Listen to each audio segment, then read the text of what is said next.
Hola, buenas tardes, bienvenidos todos, todas a esta nueva sesión de Diálogos en Red dentro de las actividades del Salón del Cómic de Santa Cruz de Tenerife, año 2021, un año en el que todos suponíamos que las cosas iban a mejorar, pero que lamentablemente seguía una situación.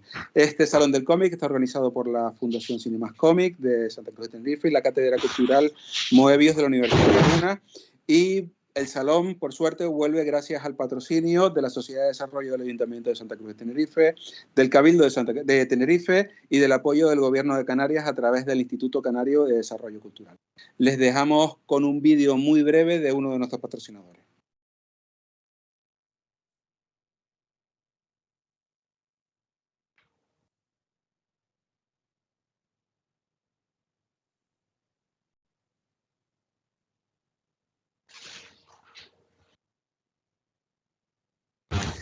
Bueno, perdón por el retraso, la charla estaba prevista para comenzar hace 20 minutos, pero problemas técnicos que hemos tenido nos han impedido empezar a su hora. Será un poquito más breve de lo que esperábamos, pero bueno, será igual de intensa, conociendo además a la invitada que tendremos esta tarde, Desiree Bresen. Ya no sé cómo presentarte, Desiree, porque eres licenciada en Derecho, eres licenciada en periodismo, eres guionista de cine y televisión, eres guionista de cómic, eres modelo, eres actriz, eres un montón de cosas más. ¿Cómo te presentamos? Pues no lo sé. Carlos Pacheco decía que lo que importaba era en lo último en lo que estabas trabajando, ¿no? Así que, pues yo creo que como escritora de momento, para lo que nos atañe, está bien. Vale, bueno, pues con nosotros está hoy Desiree Bresen, escritora y amiga nuestra desde hace un par de años, puesto que estuvo presencialmente, fue invitada nuestra de manera física presencial en la edición del 2018, creo. El tiempo ha pasado Sí. de una manera tan extraña en este último año y medio, que es que sí, vale, estamos en el 21, pero nos perdemos un poco. Te agradecemos de verdad, muchísimas gracias por haber aceptado nuestra invitación y por permitirnos pasar contigo este ratito que vamos a comenzar, ¿no? Insisto, a disfrutar, porque contigo siempre se disfruta. O sea, transmites pasión en lo que haces y se nota. Sé que una de tus pasiones, un poco por romper el hielo, es cine, televisión. Yo sé que no tiene que ver con lo que vamos a hablar ahora, pero ¿qué serie estás viendo ahora que te está enganchando o que no te haya enganchado? Estoy viendo una maravillosa que le recomiendo a todo el mundo que tenéis que ver, que es Fauda. Es una serie israelí del 2017 que en un principio aquí, no sé por qué, no tuvo a lo mejor una grandísima acogida, pero es tremendamente exitosa en Israel y va de el servicio secreto israelí, la lucha contra Hamas, la lucha contra el Estado Islámico, y tiene un ritmo increíble, tiene unos personajes súper redondos, de hecho están basados en experiencias reales de la gente que los escribe, y es maravillosa, increíble. Vale, yo voy a tomar nota porque creo que ya alguien me lo había comentado, pero como siempre, falta de tiempo, al final tienes que ir seleccionando una cosa a otra y te despistas. Yo pensé que me ibas a decir la gran serie de moda ahora, ¿no? La del juego del calamar, fíjate. Pues fíjate, antes que la del juego del calamar, hay una que le va a ir a la zaga, que a mí me ha gustado mucho esta temporada, que es Misa de Medianoche, Vale, vale, sí que te he me visto en encantó. redes que has estado comentando. También la tengo en tareas pendientes, pero bueno, o sea, es lo de siempre, nos quedamos un poco sin tiempo. Empezamos ya un poco más en serio, ya, que no estoy diciendo que esto de las series no sea en serio, valga el palabra extraño, pero vamos ya a lo que los que nos están viendo ahora quizás tengan más ganas por ver. Dentro de tus obras, como guionista de cómic, tenemos La batalla de Guadalajara, 1937. Te confieso que es la única que no he leído. No he tenido oportunidad de leerla. Lo siento, lo siento. No pasa nada. Después tienes la colaboración con el Ministerio del Tiempo, que coescribiste el guión con Juan con Torres, El tiempo al tiempo, que esa sí estuvimos hablando en su momento y habíamos comentado que la verdad es que había sido una obra fantástica.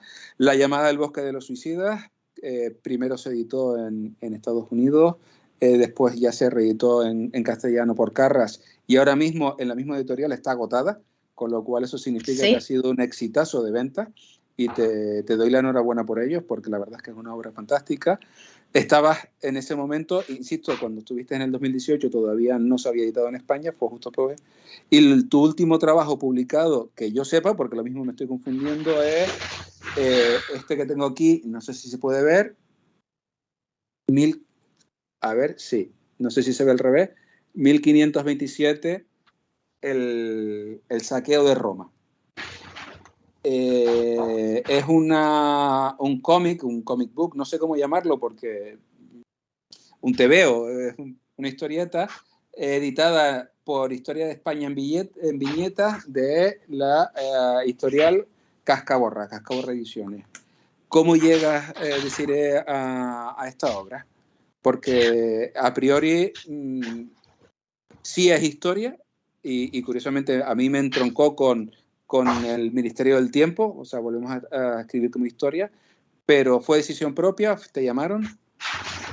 Pues la verdad es que me llamaron Julián, el editor de Cascaborra, que está haciendo una labor maravillosa y además una labor bastante difícil, porque es una pequeña editorial que además, aunque tiene mucha distribución en librerías, sobre todo en librería especializada, va por suscripción. Julián siempre lo dice, le da muchas gracias a sus suscriptores, que es realmente lo que sostiene toda la editorial. Y estos suscriptores además son en general un nicho que son de historia en lugar de cómic. Entonces a mí me parece sorprendente poder unir esos dos mundos y creo que además el mundo del cómic debería aprender muchísimo de lo que ha hecho Julián. Ir a saber que lo mismo nichos de suscripción de temáticas tienen futuro para los tebeos. Entonces él me contactó, me dijo que si me gustaba la historia, yo le dije que apasionadamente, y él me dijo que tenía en un principio una serie de temas que él quería tratar y que de ahí en adelante pues luego podíamos ir viendo con más libertad para hacer otra serie de proyectos. De hecho, pues ya sabéis que a mí no me gusta hablar de mis proyectos futuros, pero algo hay en Cascaborra ya con total libertad. Pero para este primero me dio una lista a él de cosas que pues, le gustaban a sus suscriptores, etc. Y yo vi Carlos V y a mí de pequeña mi padre me había comprado un cómic en el Escorial de Palacios, que es un grandísimo dibujante de historia, Antonio Palacios, y yo me quedé enamorada de sus dos cómics o de sus dos tebeos de Felipe II y de Carlos V. Entonces, poder hacer algo con Carlos V a mí me parecía apasionante. Además, es una etapa, 1527, donde todavía no es el Carlos V que nosotros conocemos, sino que es un rey que se está formando y es un rey muy impulsivo y que tiene que demostrar mucho. Y también, por ejemplo, me llama muchísimo la atención el hecho de que los estados vaticanos no se parecen en nada al Vaticano que pensamos ahora, ¿no? El Vaticano que pensamos ahora, supuestamente va por la paz, va por tal, pero los estados vaticanos eran claramente un ejército, claramente un estado que movía un montón de dinero y tenía que tomar decisiones de estado. Entonces todo eso me encantó como tema. Tuve en los lápices al grandísimo Rubén Gil, que yo siempre le estaré eternamente agradecida. Rubén Gil me lo presentó Torres para hacer la llamada del bosque de los suicidas. Exacto. Y me parecía apasionante y además me parecía un reto porque en la llamada del bosque de los suicidas solo usamos el rojo, el azul, el blanco y el negro. Y aquí nos animamos con una paleta plana, pero con más colores, ¿no? Más colores que definieran a los personajes, los ocres, que definieran los momentos históricos. Y la verdad es que parece mentira, pero ha terminado siendo una fusión entre el Ministerio del Tiempo que hice por toda la temática de historia, por los flashbacks que hay, y El bosque de los suicidas, sobre todo por, ya te digo, por el magnífico dibujo de Rubén. A la hora de plantear, ya veo que te encantó el personaje, ¿no? Pero a la hora de plantearte el guión, ¿de dónde comienzas a sacar las ideas? Porque evidentemente la historia está ahí. Es difícil conocerla porque no es algo de lo que habitualmente se hable en los libros de historia que vemos en los institutos, no se ve. ¿De dónde sacaste toda la información, los datos para poder escribirla? Pues la verdad es que lo primero que hice fue documentación. Una documentación extensa tanto en Carlos V en general como su entorno, ¿no? Todos los movimientos que pudiera haber. Por ejemplo, Turquía estaba teniendo unas guerras cruentas para intentar entrar en Europa. Intentar comprender la generalidad y luego irme a particularidades y luego ya con toda esa información, que por ejemplo en Biblioteca Nacional hay mucha, Biblioteca Nacional además tenemos la gran suerte de que está escaneando un montón de documentos, el Prado también, entonces todo lo que son retratos, etcétera, prácticamente todo. Hay librerías virtuales donde puedes ir, a no ser que necesites un documento en específico o estés necesitando el documento en físico. Yo llegué a encontrar cartas y actas que se habían mandado entre el Papa y Felipe, O sea, y Carlos V, o sea que eso es, copias de o las sea que cartas. no, claro, y te encuentras con auténticas maravillas. Y partiendo, de hecho, encontré un mapa de un edificio que se estaba haciendo en ese momento, que aparece en el cómic, todo eso, yo lo voy recopilando. Si a alguien le interesa para la escritura de guiones, yo lo voy recopilando en carpetas. Lo digo por si os puede servir. Y a partir de eso me planteé el hacer un cómic en el que ya sabíamos lo que iba a pasar, o por lo menos tenía una parte del público que sabía lo que iba a pasar. Entonces me tiré más hacia la parte personal, de más que qué pasó, por qué pasó. Intentar entender que en esa época tú hubieras hecho lo mismo, entre comillas, ¿no? Si tú hubieras tenido que ser Carlos V, hubieras llegado a la misma conclusión de no tengo otro remedio que intentar parar este saqueo que han hecho contra mi voluntad, pero que también puedo aprovechar. Exacto. Te preguntar ahora el trabajo mano a mano con Rubén, sobre todo porque hay parte que está plasmado en lo que sería el interior del Vaticano. Además, tú lo estás contando ahora mismo, el Vaticano que tenemos, la idea que tenemos ahora mismo del Vaticano, del Papa y de lo más... El ejército que podemos imaginarnos es la Guardia Suiza, ¿no? Con los uniformes de Miguel Ángel, pero en ese momento era un Estado-nación con ansias expansionistas y que además lo que tenían era auténtico poder en todo el mundo, ¿no? Toda la recopilación de información sobre la política interna del Vaticano te resultó tan fácil, hay mucho de imaginación.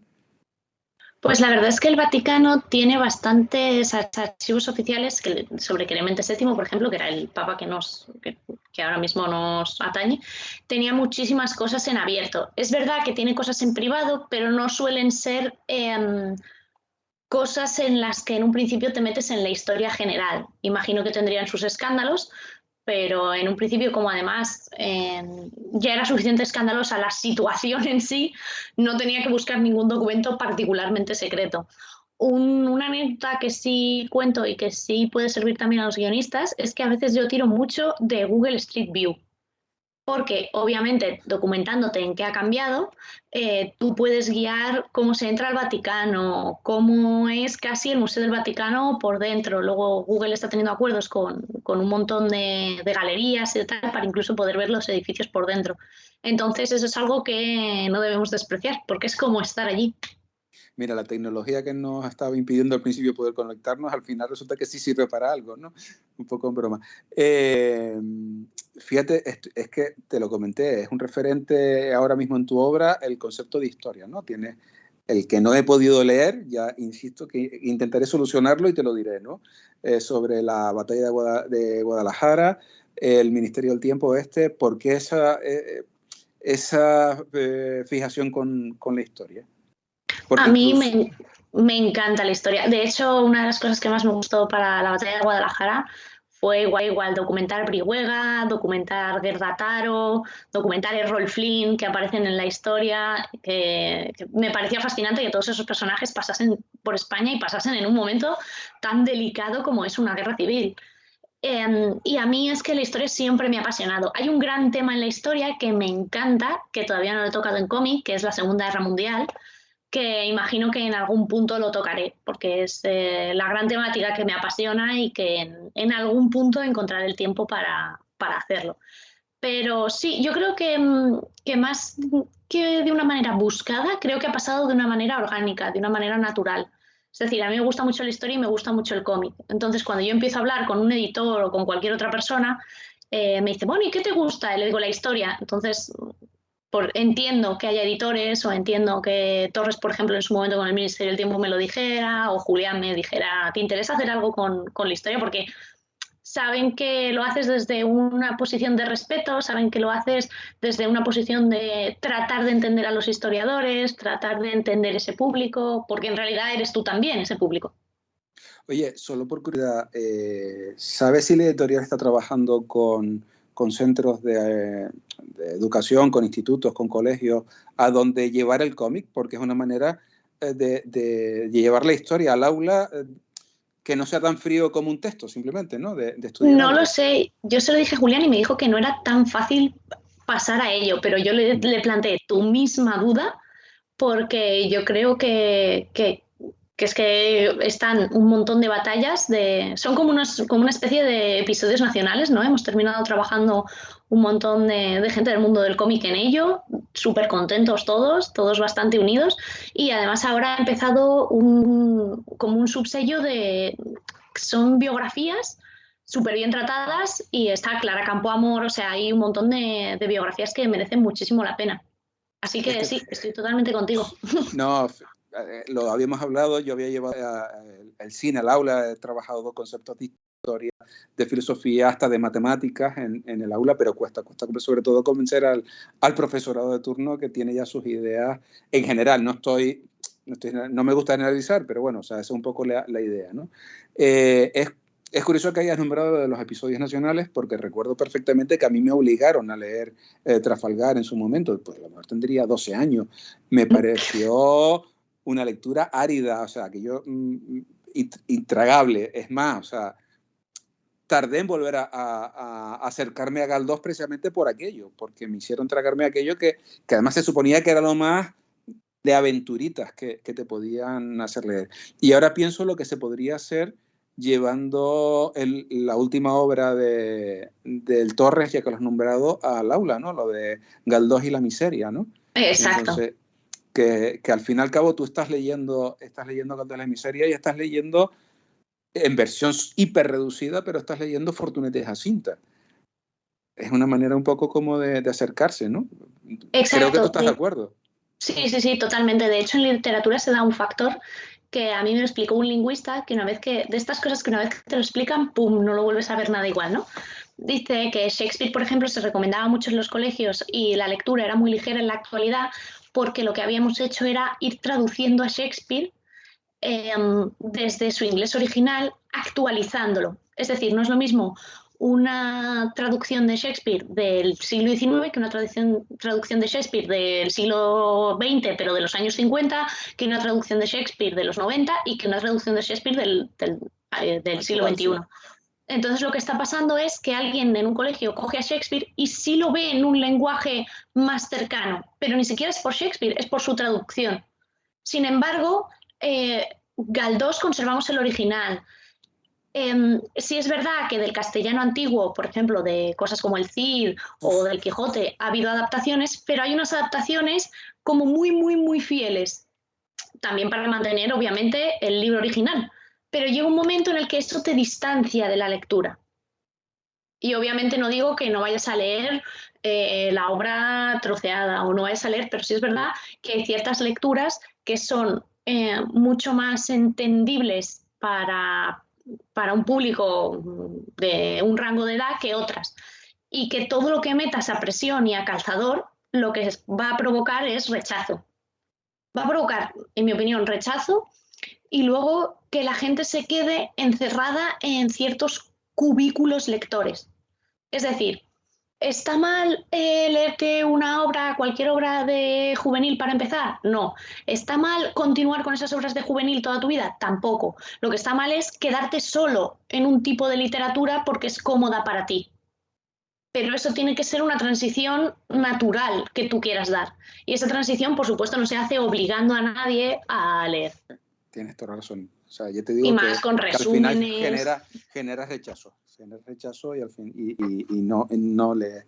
Mira, voy a empezar a hacerte algunas preguntas porque en el Facebook ya están empezando a cuestionar. Genial, Bueno, muchas gracias a todos. Pedro Julio Pérez Marcos dice buenas tardes, la espera merece la pena, con lo cual yo se lo Gracias. agradezco también. Juan Miguel González, y ya empatamos con lo que comentábamos el Torres, dice buenas tardes amigos, yo solo tengo una pregunta, dice ¿qué tal es trabajar con el Torres? Parece un tío súper buen rollista. Yo antes de que respondas a la segunda parte puedo afirmar que es de las personas más encantadoras que he conocido en mi vida. Y ahora ya tú Maravilloso. puedes. Maravilloso, y no solo un maravilloso maestro en todo lo que es escritura, no solo me ha dado muchísimas oportunidades, sino que además tengo aquí, por ejemplo, unos vendajes porque Torres me enseñó a boxear. Y yo los uso mucho para vendarme para escribir, porque si no, si escribes muchísimo durante horas y tal, te terminan doliendo las muñecas. Entonces yo me vendo como si fuera a boxear, pero escribo, y eso se lo debo a Torres totalmente. Por aquí, esta es más complicada, pero bueno, Juan Miguel González vuelve a repetir también.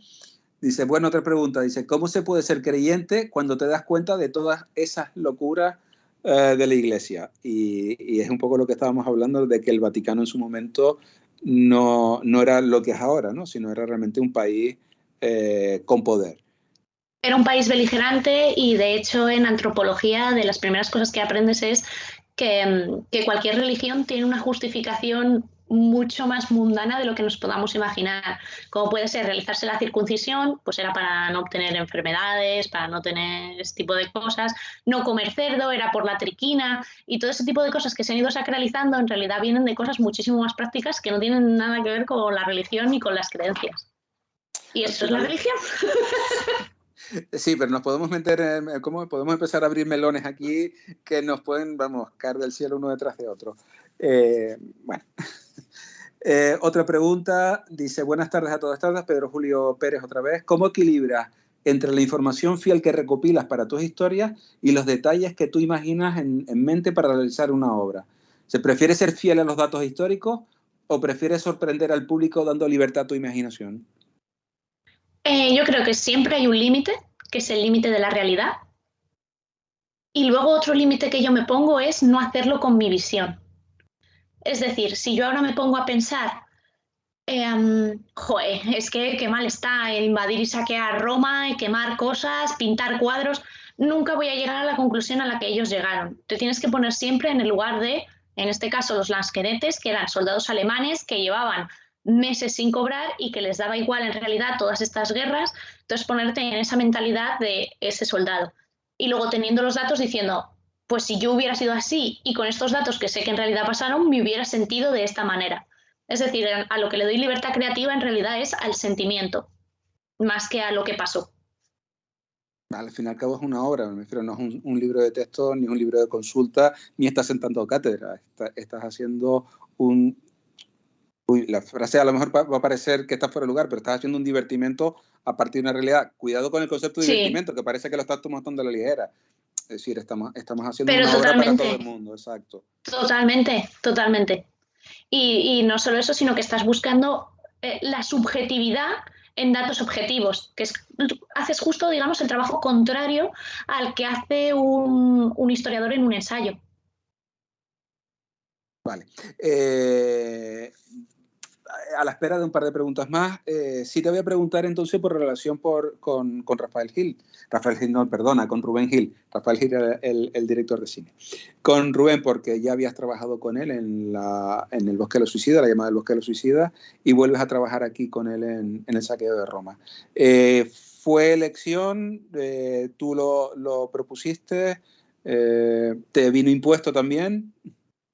Pues justo acabamos de hacer alguna otra cosita que está terminada y que tiene que salir, que es muy pequeña, Vale. pero que esto tiene que salir, o sea, esto está ya hecho, por favor, estoy así que una vez que esté ya anunciado o impreso yo os lo diré.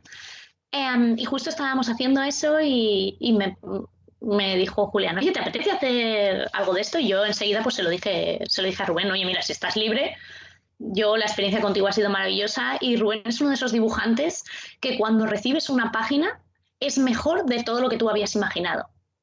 Porque es verdad que cuando tú estás haciendo un guión es prácticamente inevitable imaginar una posible página, ¿no? O imaginar cómo va a quedar. Y yo siempre que recibía un mail o una foto o lo que fuera de Rubén, siempre era mejor que como yo lo había imaginado.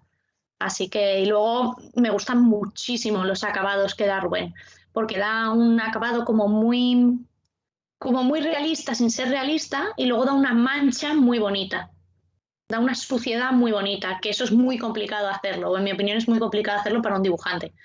Hay como dos extremos que para mí son muy difíciles que queden bien. La línea totalmente clara, pero que tú estés viendo todo, que es el caso de Carlos Jiménez, Wideslis, que parece que está animado, pero son claramente líneas súper definidas, o bien mancha, mucha suciedad, pero que no quede sucia la página o no quede pesada constantemente la página. Y Rubén logra eso. Rubén logra una suciedad estética, si se puede llamar así. A ver si se puede ver en algún momento alguno de los dibujos un poco para mostrarlo.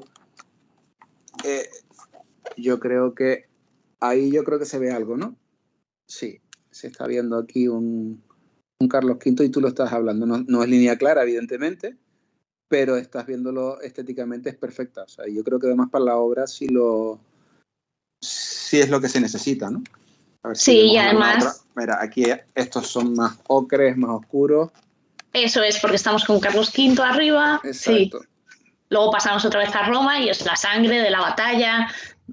Sí, además todo es, ya te digo, la combinación de colores, enseguida entendimos qué queríamos hacer, así que me parece maravilloso. Sí. Cualquiera que quiera contratar a Rubén, hacedlo, no os vais a arrepentir. Tú me lo presentaste en Barcelona hace 3 años, me parece que fue en la penúltima vez que se pudo celebrar el salón, y solamente verlo dibujar en la firma ya lo veías, o sea, veías el estilo y el talento que tiene. Digo que cuentan las malas lenguas que Alan Moore, por ejemplo, guionista, escritor, a la hora de contratar o de buscar un dibujante que colabore con él, es muy estricto, muy exquisito, y encima lo bombardea continuamente con lo que quiere, es decir, porque yo creo que él no lo dibuja a él porque es vago, no, estoy bromeando, pero casi, porque le dice, aquí quiero esto, en esta esquina, en esta viñeta quiero esto, quiero que se vea esta tal cosa, quiero que el bocadillo sea de este tamaño, lo que sea. Eres así no sé si la palabra, tú utilizarás la palabra... Sería pejiguera, sí, pejiguera, vale. Hombre, es que toca narices es un poco tal, pero el concepto pejiguero me gusta, es más... no creo que seas así de pesada, pero me refiero, ¿sí le das muchas indicaciones? ¿A él o a cualquier otro dibujante, me refiero? Aprendí que todos los guionistas guardamos un dibujante frustrado dentro. Es muy complicado ser guionista y no haber querido ser dibujante. O haberlo intentado. Pero con Alan Moore entendí que eso corre a nuestro favor, porque sabemos qué se puede hacer en una viñeta y qué no. No se nos ocurre hacer una viñeta de decir, no sé quién hace tal y se le cae entonces otra cosa mientras pasa, porque eres totalmente consciente de que no es una secuencia porque tú no puedes dibujarlo ni cualquier ser humano. Pero quitando eso, yo solo tengo ciertas páginas donde lo que sí doy es el esquema de página porque tiene algún significado en la historia. Por ejemplo, en la batalla de Guadalajara hay uno de los personajes que maneja el tiempo, son superpoderes y maneja el tiempo porque lo ve a futuro. Entonces yo necesitaba las posibilidades mientras la vemos a ella concentrada. Entonces a mí se me ocurrió que ella estuviera recta en la página y que del pelo salieran así como curvas y que en cada una de las curvas viéramos escenas. Entonces sí hay veces que organizo así la página. De hecho, le hago cutridibujos a mi dibujante en plan, mira, se me ha ocurrido que para hacer esta comparación entre este y este personaje, que la viñeta de arriba aparezca y que la viñeta de abajo aparezca como justo su contrario, ¿no? En Ryoko y en Portia, por ejemplo, en La llamada del bosque de los suicidas se ve muchísimo eso. Pero por otra parte, doy absoluta libertad creativa para hacer un montón de cosas. Y de hecho, entiendo que no es tu labor. Creo que la forma más generosa y la forma de escribir que siempre sale mejor es aquella en la que te quitas del ego y entiendes que tu guión es un instrumento. Tu guión no es el final, no es el producto final, es un instrumento para que trabaje el resto del equipo. Entonces, igual que tú en un guión audiovisual no intentas dirigir a un actor o no intentas forzar a un actor a que haga algo, ni dices la cámara va aquí o va allí, porque eso es del director de fotografía. Yo, por ejemplo, a un dibujante es difícil que le diga quiero un plano de esta determinada manera, a no ser, repito, de que tenga algo que ver en el esquema de la página, que quiera que coincida algo, pero eso yo creo que incluso el propio dibujante te lo agradece para decir, ah, vale, porque entiendo el sentido narrativo, ¿no? Yo siempre que lo hago es porque tiene un sentido narrativo. Y si no, respeto muchísimo. Y por supuesto respeto todo tipo de propuestas que tenga el dibujante. Quiero que aparezca un caballo, no te preocupes que yo te voy a meter un caballo donde sea. O el estilo. por ejemplo, Rubén tiene una mancha preciosa, no tiene sentido que yo le diga, quiero 6 viñetas o el TV entero totalmente limpio, sin ningún... No, yo tengo que ser consciente de jugar precisamente con las sombras de Rubén, con saber cómo lo hace, con saber qué meter en cada momento, etcétera. Por ejemplo, ya sabiendo lo que has respondido, tú le presentas el guión, él te presenta una página y le haces algún tipo de, oye, esto me gusta más de alguna otra manera, o una vez que él te ha presentado la página, ya tú dices, ya está. No, yo digo, ya está. Es muy difícil que algo, a no ser que sea un detalle que se haya escapado, pues yo qué sé. Este vino lo quiero en rojo porque va a caer sobre el mapa y es la sangre. Y tú imagínate que Rubén no lo hubiera señalado, pues yo se lo diría porque tiene algo que ver con la historia. Pero en general yo no le corregiría nada y además, volviendo a decir como respetar los trabajos, creo que eso es como trabajo del editor, ¿no? Que quiera hacer algún apunte o alguna cosa. No, tendría que ser algo que impidiera la historia o que yo me diera cuenta por lo que fuera y él no se hubiera dado cuenta, algo técnico, de decir, mira, esto cuando vaya a sangre va a desaparecer porque vamos a necesitar cortar por el filo y te va a desaparecer la espada, por ejemplo, no la pongas tan al filo. Algo técnico, sí, pero si no, no, en general no digo nada. Justo me vas a nombrar lo de los editores.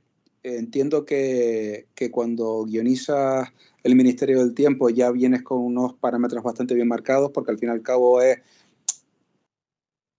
voy a soltar un spoiler, casi es una precuela de la serie, porque la historia de Julián está ahí de trasfondo, ¿vale? Con lo cual sí que tienes unas directrices bien marcadas, ¿no? Cuando recuperas el bosque de los suicidas de la historia de Juan, de Torres, también tienes una historia, tienes unos parámetros de los que has partido y entiendo que te la han ido marcando, oye, tienes que ir por aquí.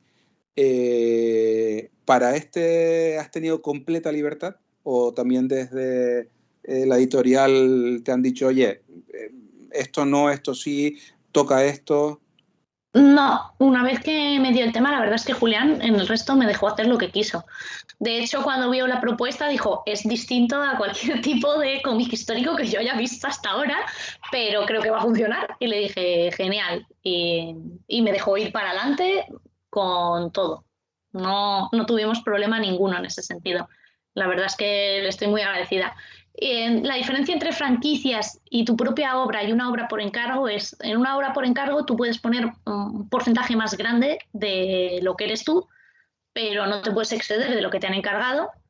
En tu obra, pues haces lo que a ti te da la gana y un editor te lo compra o no, o un editor te lo corrige o no. Y en las franquicias, tu gran desafío es que son los juguetes de otro. Entonces es como si a ti te hubieran invitado a una casa a jugar. Ya. Tú, Y pues, los juguetes son del otro y tú los en juguetes son del eso no otro. se Te toca lo puedes mucho que se pasar muy rompe. bien, Sí, pero los juguetes son del otro. Muchas veces me preguntan qué es lo que más me gusta o qué es lo que más... Yo creo que todo, porque depende de en qué te metas, es una aventura diferente, pero sigue siendo una aventura narrativa. Genial. Bueno, recordar que estamos con Desiree Bresen en una actividad del Salón del Cómic Santa Cruz de Tenerife 2021, organizado por la Fundación Cinemas Cómic y la Cátedra Cultural Moebius de la Universidad de La Laguna, que el Salón del Cómic vuelve gracias al patrocinio de la Sociedad de Desarrollo del Ayuntamiento de Santa Cruz de Tenerife, del Cabildo de Tenerife y del apoyo del Gobierno de Canarias a través del Instituto Canario de Desarrollo Cultural. Gracias a todos ellos por permitir que este salón se esté teniendo lugar de una forma paralela entre lo virtual y lo presencial, a la espera, confiemos en que el próximo año por fin sea principalmente presencial. Mira, seguimos con las preguntas. Nuestro compañero Lucas Morales, director de la Fundación y del Salón, dice, hola Desiree, buenas tardes, gracias por estar con nosotros en esta charla. Gracias a Ya sabes que vosotros. es de verdad. Dice, ¿con qué géneros de todos te sientes más cómodo trabajando? Ya hemos hablado, estamos tanteando durante todo este tiempo que la historia lógicamente te gusta, pero ¿hay más? Sí, claro, hay más. Sí, claro, hay más. No sé hasta qué punto, que esto es algo que tendríamos que reflexionar, no sé hasta qué punto los géneros son en realidad etiquetas del mercado. Por ejemplo, ¿Alien es ciencia ficción o es una película de acción? ¿Titanic es histórica o es romántica? Entonces, sabiendo que todo puede tener como múltiples etiquetas, dentro de eso, a mí me gusta mucho la ciencia ficción, por ejemplo, porque es como reflejar tu realidad a través de, de una serie de premisas que a mí siempre me han parecido interesantes. Son como what ifs de la realidad, la ciencia ficción. Y a mí eso Fíjate me que parece... ahí estoy de acuerdo contigo porque la ciencia ficción que realmente funciona es la que metafóricamente nos está contando nuestra realidad actual.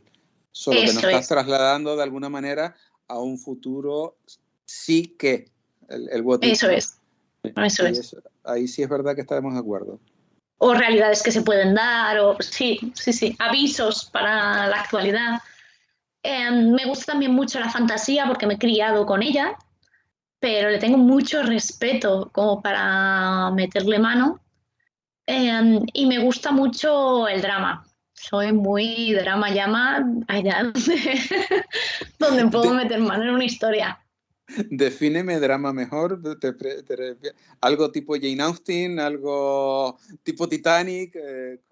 ¿Qué sería tu Las drama? intensidades. Yo defino el drama como las intensidades. Yo creo que es muchísimo más difícil hacer reír que hacer llorar, pero hacer llorar se me da muy bien.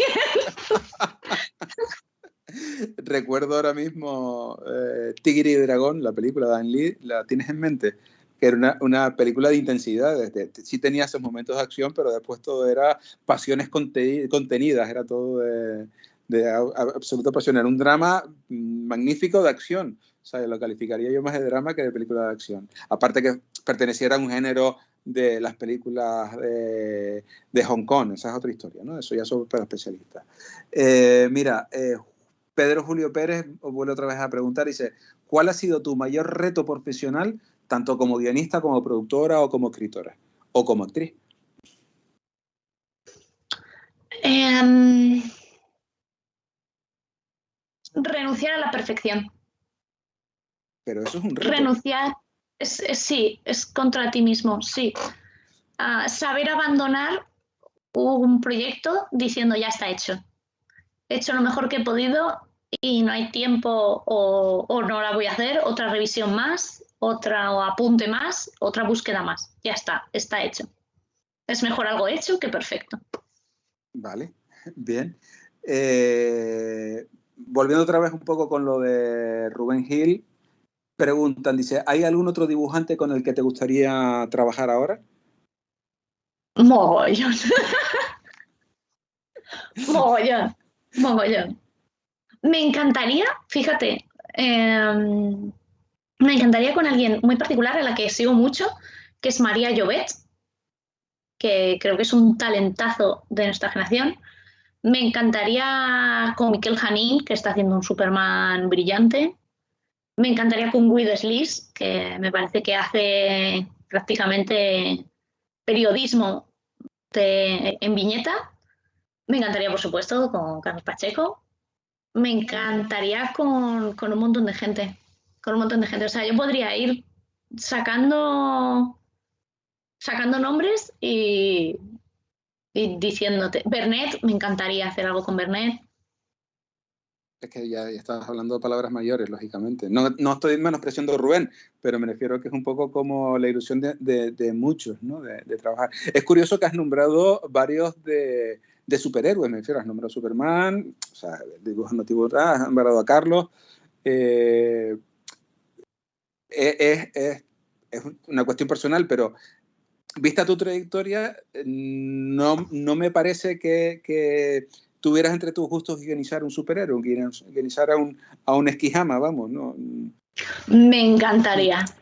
Me encantaría. Y de hecho Que no te estoy con mi diciendo que no sea hermano, tus gustos, sino un poco por ver la trayectoria, no, a priori no se te relacionaría con ese tipo de trabajo, ¿no? imagino que porque no se dan como las oportunidades, ¿no? Imagino que como para llegar a ciertos empleos tienes que Ir hacer ya yendo no solo escalón a cosas tú, escalón, sino que exacto, se sí. alineen los planetas para que te lo permitan. Pero a mí me encantaría. Eh, a ver, en algún momento me gustaría ver qué harías con... Yo reconozco que soy muy de Batman, Me gustaría saber qué harías tú con un Batman. Lo primero, volver a traer a Silver St. Cloud, que para mí es la novia de Batman.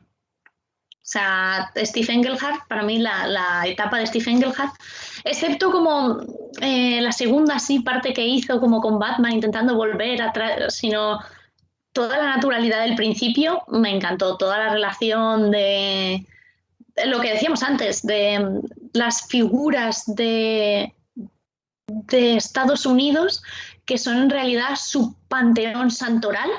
Me encantaría volver a traerlo a Batman. Además, hubo un momento en el que Batman sí estaba muy relacionado con toda la parte crítica de Estados Unidos, con toda la parte de trastorno mental, con toda la parte oscura, y luego poco a poco imagino que por adaptarlo a franquicias, por hacer, ¿no?, como un poco un Batman para todos los públicos, se adaptó un poco más y se suavizó un poco más, pero me encantaría volver a ese Batman.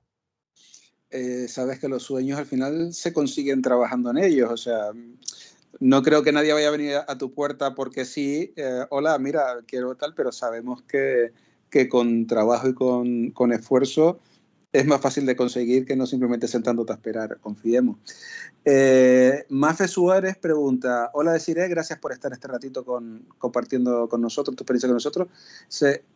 ¿Cuál es el trabajo del que estás más orgullosa? Y eso es Gracias como a vosotros. preguntarte, claro, ¿qué quieres más, a papá o mamá? Es que es complicado. Estoy más orgullosa, fíjate, de lo primero. Pero lo primero fueron fanzines, fue una etapa donde además nadie te escucha, charlas donde he ido, donde ha habido una persona. Y sin embargo, a la larga, he estado muy orgullosa de eso, porque eso lo que te hace es decir, estoy aquí por mis motivos y veo que poco a poco voy transmitiendo historias. Entonces yo creo que estás más orgullosas de las que más te han costado. A día de hoy yo vuelvo a leer aquellas novelas que hacía cuando era adolescente. La primera novela que hice fue una novela sobre el Holocausto con 14 años, que yo ahora la leo y digo, madre mía, qué vergüenza, fatal, fatal. O sea, tú lo ves y está todo lleno de la blanquísima nieve nívea, estupenda y tal, pero estoy ahora muy orgullosa de esa niña que se sentó y terminó esa novela. Mis primeros, llamarlos poemas es exagerar, terminaron en la basura, o sea que no ocurra todo, pero yo creo que es verdad que la única manera de aprender es aprendiendo.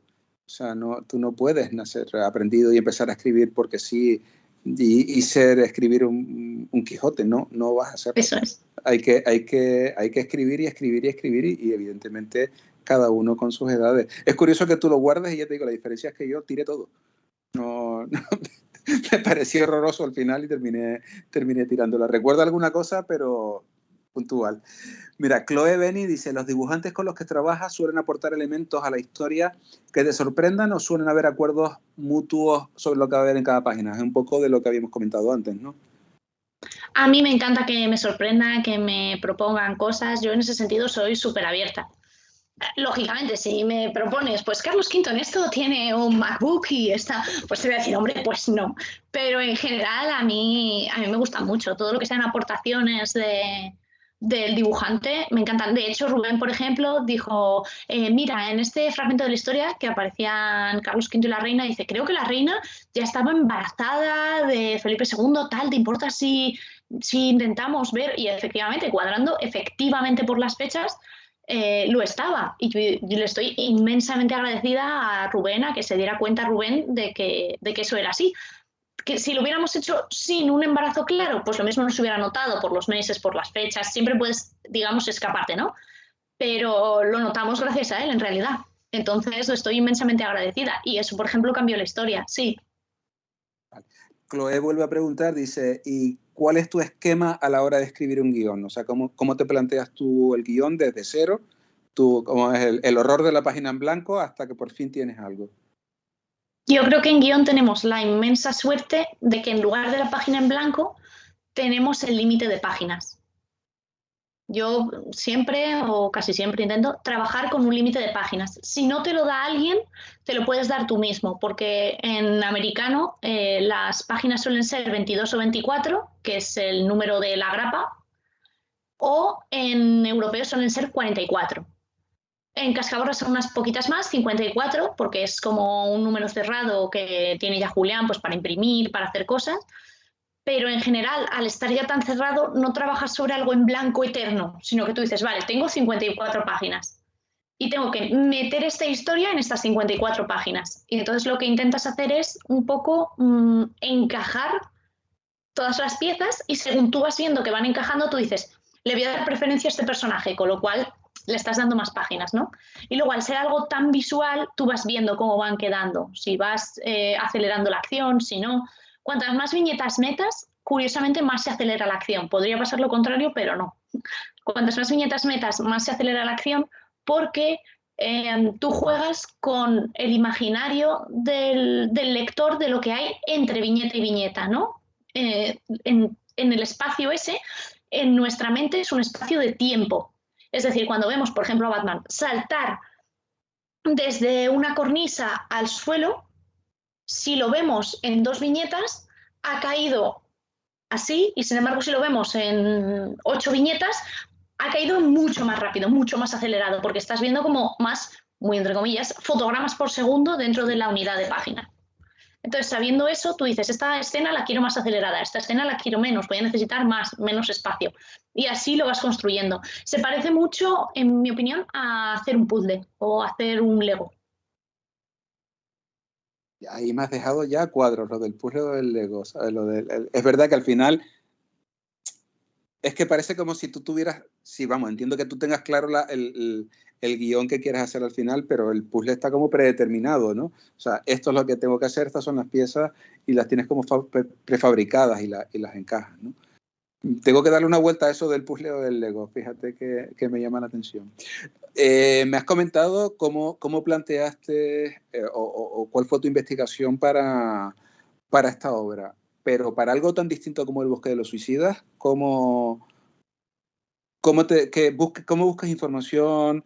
Vuelvo a repetir que la obra te llega de manos de Torres, que ya había hecho el trabajo anterior, no es exactamente una continuación, porque no lo es, pero sí lo es, ¿entienden? O sea, transcurre donde transcurre, aunque las historias sean completamente independientes, ¿no? ¿Cómo empiezas a buscar información sobre la obra? Porque eso no tuve la oportunidad de preguntártelo hace 3 años y ahora, después ya de leída con calma y disfrutada y devorada con calma, sí me gustaría saberlo. Porque a Juan en su momento sí le pregunté por la anterior y ya empezó a sacarme psicología japonesa y no sé qué, esos libros, y yo digo, tío, ahí me ha vuelto loco, ¿no? A mí me gustó que Torres, por ejemplo, también me dijo, mira, básicamente pues lo que tú quieras, lo que tú tal. Empezamos a hablar de psicología japonesa, ¿Lo ves? efectivamente.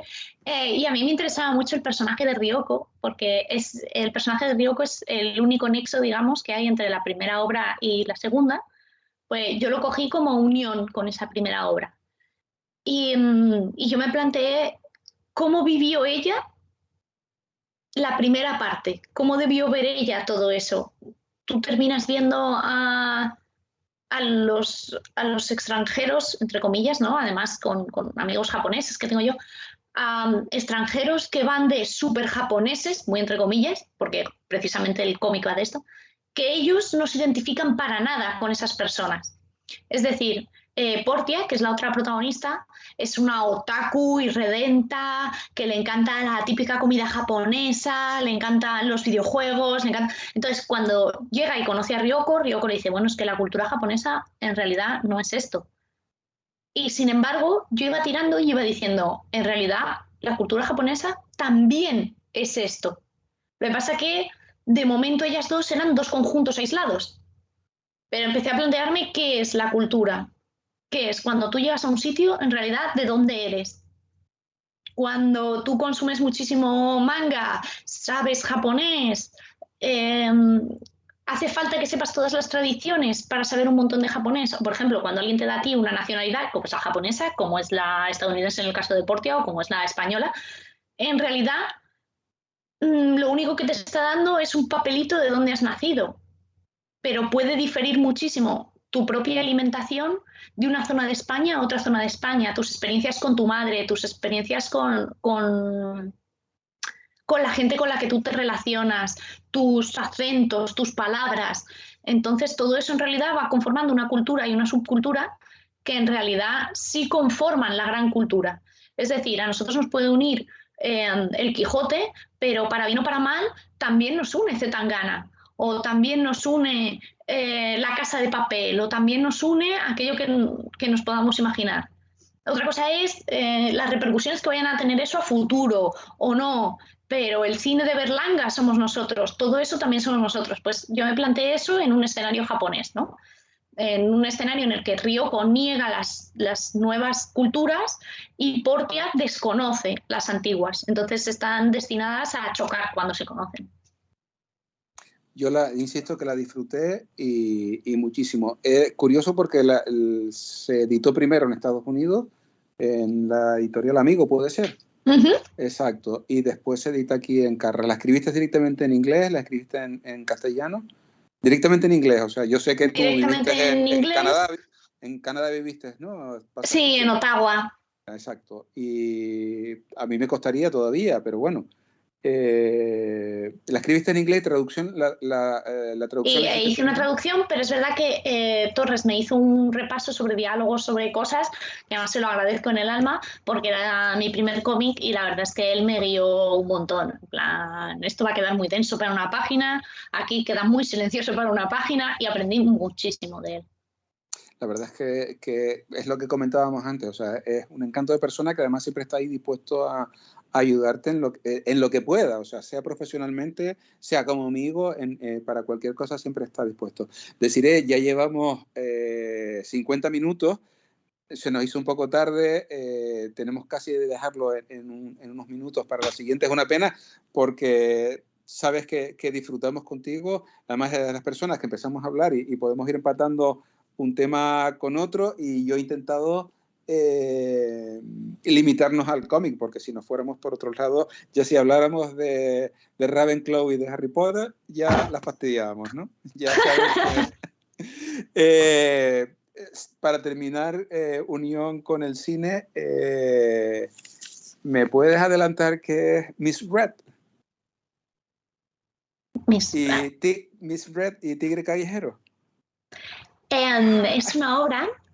Está en IMDb, o sea, yo no... Esto está ya anunciado, así que vale, es una serie que ha hecho Iván Mulero, en el que hago un pequeño papelito.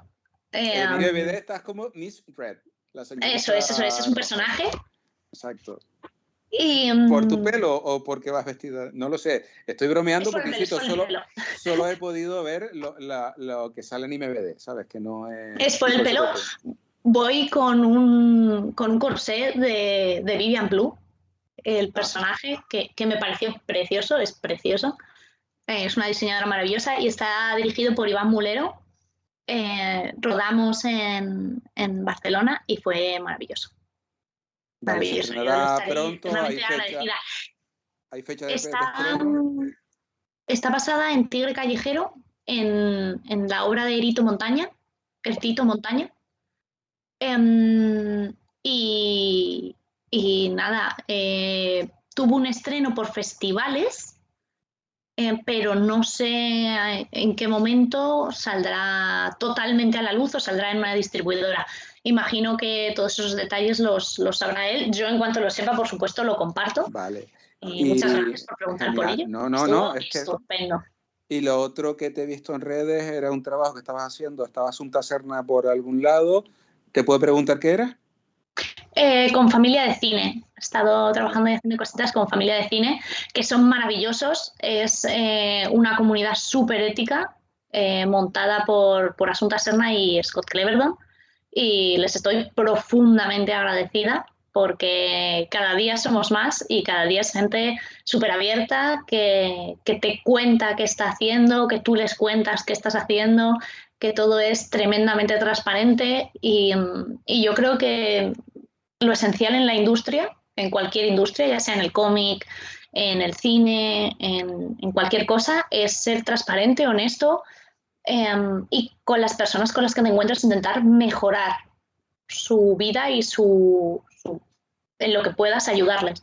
Porque además eso incluso te va a ayudar a ti En el sentido de decir, yo me voy a la cama y sé con la persona con la que estoy durmiendo, entre comillas, ¿no? Sé la persona que se está levantando cada mañana, sé la persona que está dispuesta o no a hacer ciertas cosas. Entonces yo eso creo que da una paz mental propia que nadie te puede quitar. Bueno, pues con estos adelantos que has tenido de esa parte polifacética tuya en el mundo del cine y televisión, casi tenemos que despedirnos, insisto, lamentablemente. Te agradecemos infinitamente, de verdad, que nos hayas permitido compartir tu tiempo, que hayas aceptado nuestra invitación para contarnos cosas. Yo tenía unas ganas enormes de poder hablar contigo. De hecho, cuando has participado en algunos otros canales que yo también sigo y tal, siempre me voy a hablar, o sea, estás hablando y siempre me apetece responder, digo, pero que voy a responder, lo que más que puedo hacer es escribir y cosas así, y has visto que muchas veces te mando saludos y cosas así, y siempre es un placer estar contigo. Confío en que esta COVID del demonio desaparezca, que solo se quede al final, a pesar de todas las personas que se han quedado por el camino, que se quede en un mal recuerdo, y que en el próximo año puedas estar con nosotros físicamente, podamos darnos un abrazo, podemos disfrutar de un buen queso, que sé que a ti te gusta mucho, que tú sabes que los quesos canarios son exquisitos y Están siempre estará increíbles. la cuña de queso para ti en algún momento, y si no, ya sabes que te lo llevo, o sea que no hay problema. Y de verdad, muchísimas gracias por haber estado ahí, por haber estado ahí. Muchísimas gracias a vosotros por Vale. hacer Bueno, además toda esta labor que tú ya sabes que es con muchísima fuerza de voluntad, sacando adelante cosas que nos gustan para que la gente tenga la posibilidad. O sea que... vamos a ver si el próximo año, como era aquello, siempre sea más y mejor. Confiamos. Pues muchísimas gracias.